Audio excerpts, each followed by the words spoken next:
사도신경으로 함께 신앙 고백하겠습니다. 나는 전능하신 아버지 하나님 천지의 창조주를 믿습니다. 나는 그의 유일하신 아들 우리 주 예수 그리스도를 믿습니다. 그는 성령으로 잉태되어 동정녀 마리아에게서 나시고 본디오 빌라도에게 고난을 받아 십자가에 못 박혀 죽으시고 장사된 지 사흘 만에 죽은 자 가운데서 다시 살아나셨으며 하늘에 오르시어 전능하신 아버지 하나님 우편에 앉아 계시다가 거기로부터 살아있는 자와 죽은 자를 심판하러 오십니다. 나는 성령을 믿으며 거룩한 공교회와 성도의 교제와 죄를 용서받는 것과 몸의 부활과 영생을 믿습니다. 아멘. 찬송 516장 함께 하겠습니다.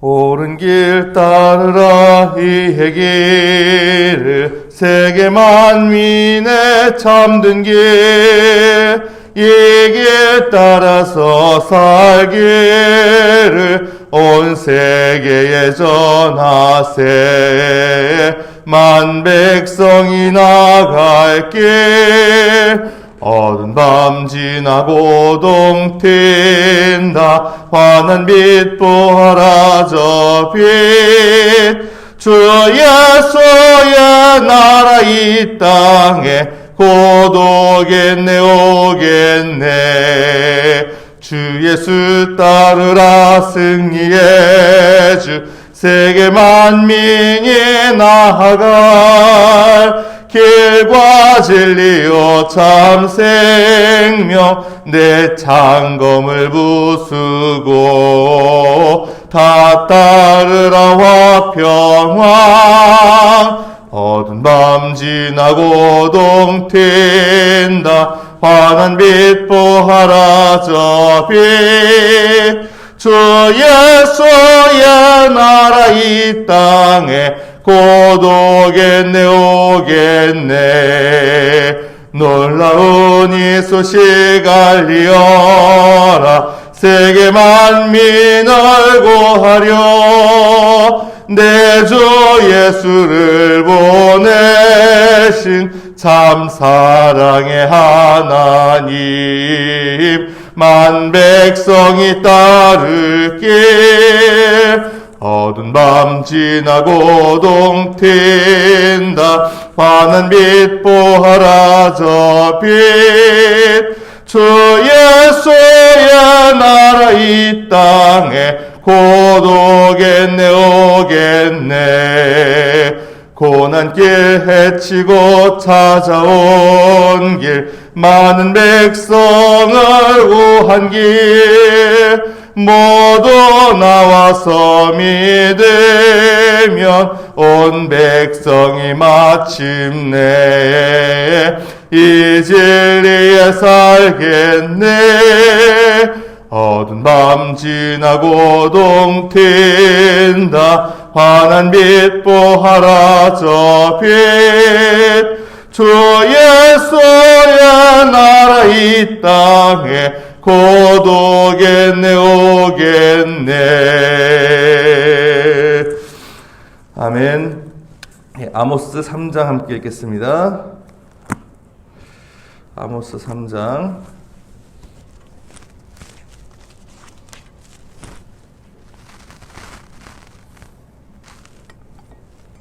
봉독합니다.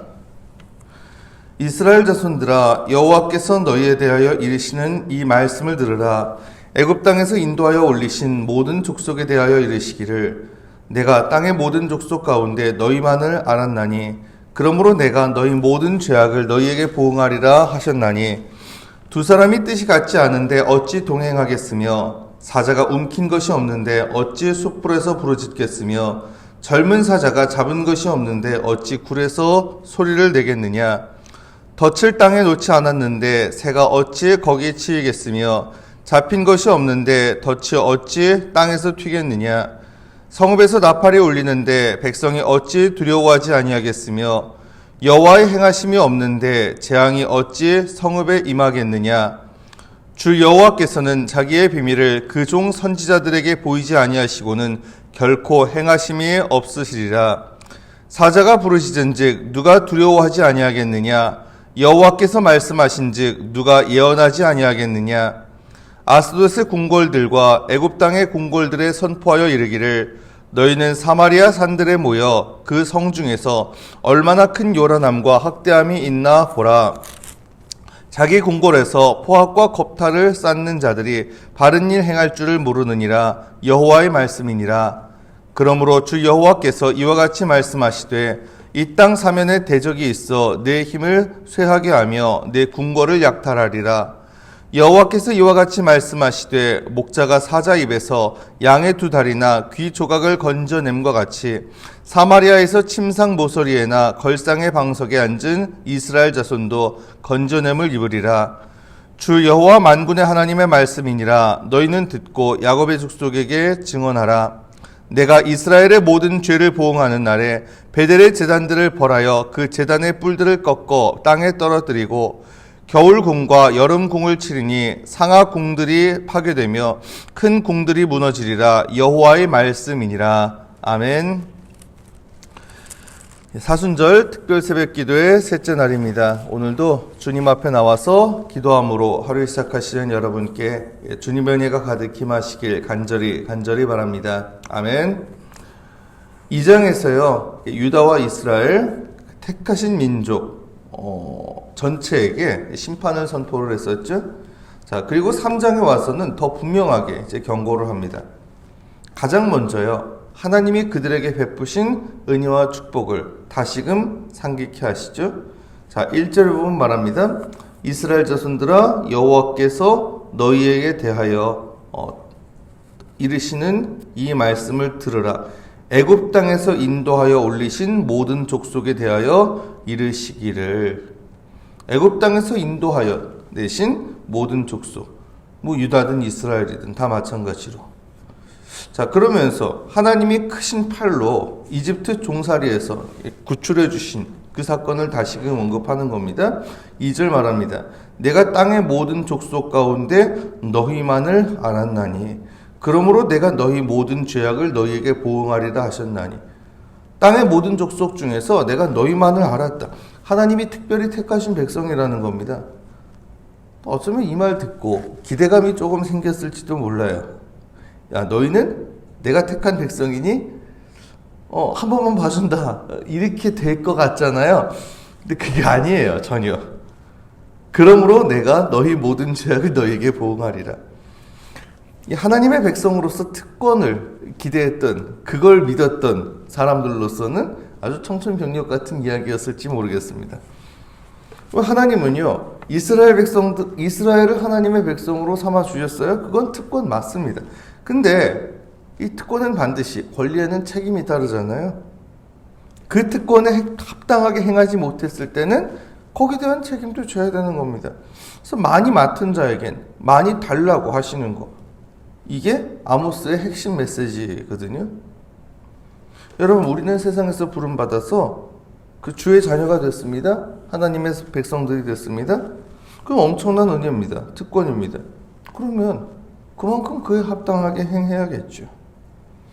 부름받은 신분에 합당하게 행하는 우리가 되기를 원합니다. 그거는 우리가 마땅히 해야 될 의무입니다. 자, 이 충격을 받았을 이스라엘에게 심판의 당위성에 대해서 계속해서 설명을 해요. 3절에 말합니다. 두 사람이 뜻이 같지 않은데 어찌 동행하겠으며. 하나님과 이스라엘이 마음이 맞지 않으면 그럼 같이 못 간다는 거예요. 당연하죠. 마음이 맞아야 같이 가는 것이. 그리고 또 4절 5절에는 또 말합니다. 사자가 움킨 것이 없는데 어찌 수풀에서 부르짖겠으며 젊은 사자가 잡은 것이 없는데 어찌 굴에서 소리를 내겠느냐.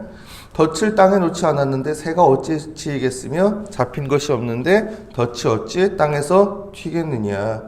사자 및 약탈자, 반드시 약탈 대상이 있어야 움직인다는 거죠. 이게 무슨 뜻이에요? 6절 성읍에서 나팔이 울리는데 백성이 어찌 두려워하지 아니하겠으며 여호와의 행하심이 없는데 재앙이 어찌 성읍에 임하겠느냐. 성읍에서 나팔이 울리면 그거는 전쟁, 전쟁의 신호라는 거죠. 그러니 두려워하게 마련이다. 적이 온다는 얘기이기 때문에. 적이 오니까 나팔이 울리는 거고, 그러니 두려워하는 거 아니냐. 마찬가지로 성읍에 재앙이 온다. 어떤 재앙이 오는 건 여호와 하나님의 행하심이 있다라는 뜻이라는 겁니다. 그래서 모든 심판은 다 하나님의 역사라는 거죠. 하지만 거기에 한 가지 희망의 메시지가 있습니다. 7절. 주 여호와께서는 자기의 비밀을 그 종 선지자들에게 보이지 아니하시고는 결코 행하심이 없으시리라. 이런 심판에 대해서도 예언자들을 통해서 미리 경고하신다는 거예요. 아니 그러면 어떻게 하면은 그 예언자들의 말을 들을 수 있습니까? 8절에 타자가 부르짖은즉 누가 두려워하지 아니하겠느냐? 주 여호와께서 말씀하신즉 누가 예언하지 아니하겠느냐? 하나님이 강권하신다는 거예요. 예언자한테. 그러니 예언 안 할 수가 없다. 하나님의 말씀 전하지 않을 수가 없다. 경고 안 할 수가 없다. 그러기에 이 아모스 선지자도 본인도 이렇게 부담스러운 메시지라도 내가 안전할 수 없다는 거예요. 그러니 들려온다는 거죠. 반드시 하나님이 강권해서 예언해서 이게 전하라고 하시니 막 전할 수밖에 없는 그 예언은 언제든지 들을 수 있다라는 거예요. 여러분, 하나님은요 반드시 우리에게 먼저 경고하십니다. 성경을 통해서 아니면 또 다른 누군가를 통해서. 여러분, 그 경고의 메시지 우리에게 들려올 때 귀 기울일 줄 알라는 거예요. 정신 빨리 차리라는 거죠. 자, 이스라엘의 수도, 북왕국 이스라엘의 수도가 그때 어디였죠? 사마리아입니다.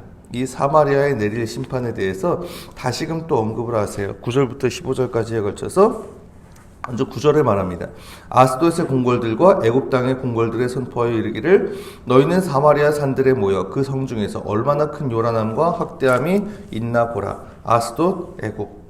얼마나 죄가 크면은 이방인들도 저 이방 땅에서부터 그들의 죄에 대해서 이미 알고 있을 거라는 얘기입니다. 자, 그 다음 10절에 봅니다. 10절.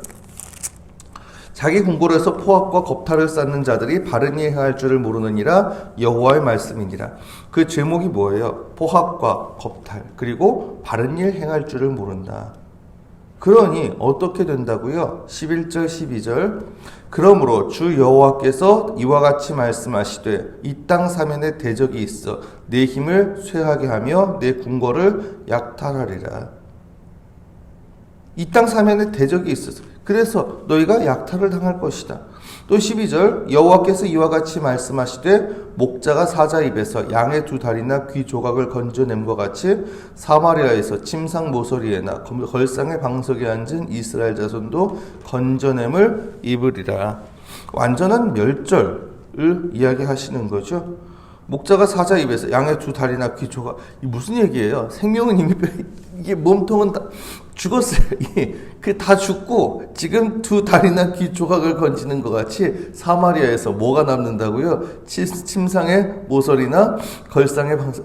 이스라엘 자손도 그 정도로 이거는 뭐 건져내진다라는 뜻이 아니죠. 다 뭐 망한다라는 얘기를 비유적으로 나타내는 거. 완전한 멸절을 뜻해요. 그럼 구체적으로 뭘 심판하신다는 거예요? 14절 말씀합니다. 내가 이스라엘의 모든 죄를 보응하는 날에 베델의 제단들을 벌하여 그 제단의 뿔들을 꺾어 땅에 떨어뜨리고. 그럼 베델의 제단들, 그 당시에 북왕국 이스라엘의 국가 성소가 이 베델에 있었거든요. 이 베델의 제단들을 벌하겠다. 그 뿔들을 꺾어버리겠다. 그 종교에 대한 심판입니다. 그리고 15절에 겨울 궁과 여름 궁을 치리니 상하 궁들이 파괴되며 큰 궁들이 무너지리라 여호와의 말씀이니라. 이건 뭐 말할 것도 없이 궁을 치겠다는 거, 정치에 대한 그런 심판인 거죠. 하나님이 원하시는 건 종교 행위가 아니거든요. 뭐예요? 올바른 신앙입니다. 올바른 신앙. 그런데 그러지 못하고 있으니 이 종교는 치겠다. 그리고 또 이 궁궐을 치겠다라고 하시죠. 그렇죠? 여러분, 우리 자신의 물질적 풍요, 그리고 어떤 뭐 정치적인 뭐 그런 뭐 영광, 세상의 부귀영화 이런 거가 그게 하나님 뜻이, 그거보다도 더 우리가 추구해야 될 것은 뭐예요? 하나님 뜻대로 행하는 거 아니겠습니까? 말씀 정리합니다. 사랑하는 여러분, 하나님은요 많이 받은 자에게 많이 요구하십니다. 하나님의 자녀가 되었다면 그만큼 더 충성하는 거 당연한 일이겠죠. 여러분, 이 구약시대 때 북왕국 이스라엘, 남왕국 유다 이들을 먼저 부르셨던 거, 그들에 하여금 정말 하나님의 그런 뜻을 행하도록, 그래서 하나님의 그런 그 구원의 역사, 이것을 세상 가운데 나타내도록 하시기 위해서였거든요. 근데 그들이 전혀 그런 모습을 보이지 않았다. 그들부터 심판을 받을 수밖에 없는 거죠. 우리도 마찬가지입니다, 여러분.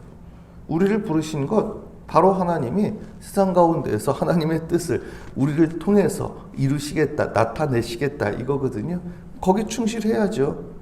받은 데 충성해야죠. 겉모양뿐인 예배나 또 우리 구미에 맞는 그런 종교 행위가 아니라 또 내 욕망만을 추구하는 그런 모습이 아니라 하나님 뜻에 합당한 참된 예배, 내게 주신 것으로 하나님 뜻에 합당하게 사용할 줄 아는 그런 우리가 되기를 원합니다. 그래서 우리의 예배, 우리의 신앙생활 돌아보고 또한 우리의 삶에서, 그렇죠? 우리에게 주신 것을 어떻게 사용하는지 돌아보고. 하지만 여러분, 그럼에도 불구하고 하나님은 우리에게 끊임없이 경고하신다는 거. 그래서 오늘 말씀을 통해서도 우리에게 주시는 말씀이 있잖아요. 하나님은 우리에게 말씀하시는 하나님이십니다. 그리고 끝까지 기다리시는 하나님이십니다. 그렇게 말씀하시고 그렇게 경고하실 때 귀 기울일 줄 아는 그런 가운데 정말 그 이스라엘 사람들이 그 경고에 귀를 기울이지 못하고 그것을 알아듣지 못하고 회개하지 못한 그런 어리석음에 빠지는 것이 아니라 그래도 우리에게 계속해서 들려주시는 그 말씀에 귀 기울이는 가운데 온전히 하나님 뜻에 합당하게 돌이킬 줄 아는 그런 저와 여러분 다 되시기를 이 시간 주님의 이름으로 축원합니다. 아멘. 기도드리겠습니다. 주님, 이 시간 저희들 주님 앞에 나와 예배하고 기도드립니다. 주님, 저희 기도 들으시고 응답하여 주시옵소서. 하나님은 많이 받은 자에게 많이 요구하시는 줄 압니다. 저희를 먼저 부르신 것, 그것이 큰 은혜고 특권이지만 그런 만큼 저희에게 주어진 책임이 있음을 저희들 다시금 깨닫습니다. 하오니 주님, 그 책임에 합당한 삶 살아가는 저희가 되도록 주님 도와주시옵소서. 저희의 예배를 돌아보길 원합니다. 저희의 신앙생활을, 그리고 또한 저희의 또 물질적인 또 이 세상에서의 그런 삶에 대해서도 돌아보길 원합니다. 참으로 우리가 그 예배를 드릴 때 그냥 습관적이고 겉모양뿐인 예배, 내 구미에 맞는 종교 생활이 아니라 참으로 하나님 뜻에 합당한 온전한 예배를 드릴 줄 아는 저희가 되게 하여 주시옵소서. 내 욕심만 추구하고 하는 것이 아니라 정말 내게 주신 것으로 하나님 뜻에 합당하게 사용할 줄 아는 저희가 되게 하여 주시옵소서. 그래도 하나님께서는 끊임없이 저희에게 경고의 말씀을 주시는 줄 압니다. 그 말씀 귀를 기울이게 하시고 그런 가운데 이스라엘 사람들이 그랬듯이 그 하나님의 경고를 듣지 않아서 결국은 심판에 빠지는 것이 아니라 정말 이 경고하실 때 그 음성을 알아듣고 거기에 온전히 순종하는 가운데 그래도 우리의 삶 속에서 하나님의 뜻에 합당하게 그 하나님 뜻을 이루는 그러한 주님의 사람들로 살아갈 수 있도록 주님 인도하여 주시옵소서. 예수 그리스도 이름으로 간절히 기도드리옵나이다. 아멘. 주님 가르쳐 주신 기도 함께 드리겠습니다. 하늘에 계신 우리 아버지, 아버지의 이름을 거룩하게 하시며 아버지의 나라가 오게 하시며 아버지의 뜻이 하늘에서와 같이 땅에서도 이루어지게 하소서. 오늘 우리에게 일용할 양식을 주시고 우리가 우리에게 잘못한 사람을 용서하여 준 것 같이 우리 죄를 용서하여 주시고 우리를 시험에 빠지지 않게 하시고 악에서 구하소서. 나라와 권능과 영광이 영원히 아버지의 것입니다. 아멘. 오늘 말씀 기억하면서 이 시간 함께 기도하기를 원합니다. 하나님 우리를 세상 가운데에서 먼저 부르셨잖아요. 그 부르신 은혜에 합당하게 행할 수 있도록 하나님의 자녀가 되었기에 그만큼 더 우리가 충성할 수 있도록 우리의 예배를 좀 돌아보고 우리의 또 삶을 돌아보고 그래서 겉모양뿐인 예배가 아니라 하나님 뜻에 합당한 예배 그리고 내 욕망을 먼저 추구하고 하는 것이 아니라 정말 내게 주신 것 감사하면서 그것으로 하나님 뜻에 합당하게 사용할 줄 아는 삶이 되길 원합니다. 그래도 하나님이 우리에게 끝까지 계속해서 경고하시는 그 음성, 우리가 그것을 그때그때 잘 알아듣고 하나님 말씀하실 때 귀 기울일 줄 아는 그런 우리가 되어서 정말 우리의 삶 속에서 하나님 뜻에 합당하게 살아갈 줄 아는 하나님의 뜻을 이루는 그런 하나님의 사람들로 살게 하여 주시옵소서. 이런 마음을 가지고 이 시간 함께 나아갔으면 합니다. 계속해서 여러 가지 기도 제목들이 있는데 오늘 특별히 그 중에서도 군을 위해서 함께 기도하겠습니다. 이 땅의 평화 그리고 평화를 온전히 수호하는 우리 강한 군이 될 수 있도록 육해공군 해병대 위에서 우리 전군의 그런 우리 전투준비 태세와 그리고 또한 안정된 군이 될 수 있게 그리고 그 임무 수행하는 모든 우리 부대원들 위해서도 함께 좀 간절하게 기도했으면 좋겠습니다. 그래서 우리가 전회로 하나가 되고 그리고 또한 언제나 전투준비태세도 완벽하게 잘 갖춰서 그러기에 감히 그 누구도 도발할 수 없는 그런 강한 군 그리고 또한 강한 우리 나라가 될 수 있게 위해서 이 시간 함께 좀 기도했으면 좋겠고요. 그런 과정 속에서 힘들어하고 어려워하는 이들 없도록 우리 부대원들, 우리 전우들 위해서도 기도했으면 좋겠습니다. 계속해서 여러 가지 기도 제목 주님 앞에 내려놓고 간절하게 나아가신 후에 각자 자기의 자리로 자유롭게 돌아가시기를 바랍니다. 함께 기도드리겠습니다.